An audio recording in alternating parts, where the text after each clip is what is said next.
I met Jella Lepman in 1970.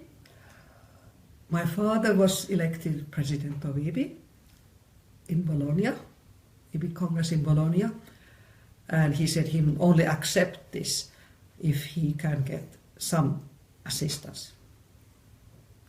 And I was then living in Zurich, was a mother of young children, and thought it would be fine to do some correspondence to assist my father, because at that time IBBY communication went through circulars in 4 languages, and I was able to help him with the correspondence.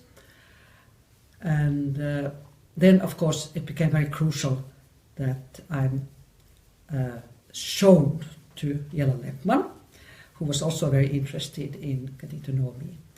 So there was a tea organized at Jella Lepman's home in Zurich, and I knew her reputation.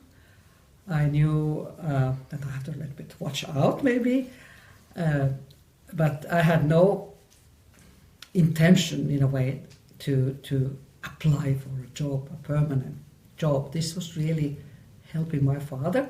So I was invited with my father. I was invited to tea at Jella Lepman's. And of course, you know, she is a person who fascinates everybody. So immediately she just took charge, you know, and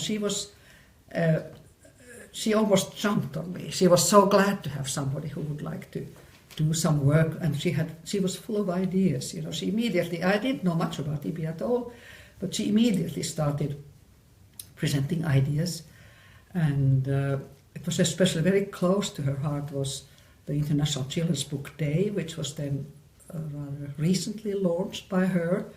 And then she also started talking about Bookbird, because she was the editor of Bookbird together with Richard Bamberger, who was the previous president of IBBY, who had remained the editor of Bookbird together with Jella Lepman.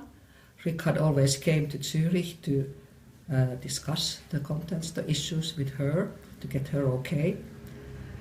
But then I remember, what I remember of her personally was her hands, you know. She had this kind of a magic, sort of kind of a, almost, she was like a witch, you know. She was really like sort of grabbing you. She was hypnotizing you to do things she wanted. She was really one of those who can twist your arm.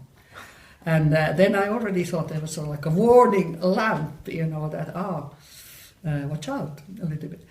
But extremely charming, and her home was really full of children's drawings, because at times she was doing a book about children's drawings, how children saw war, for example. And these books, I have them, you know, they have been published. This was, as I said, these books were sort of 60s, late 60s, early 70s. And that was her focus, was then, at that time, it was very much a children's work. And then, of course, IBBY and IBBY's, what she hoped, expansion all over the world. And then it remained like this. But I remember very well that it was especially the International Children's Book Day was then her great interest at that time.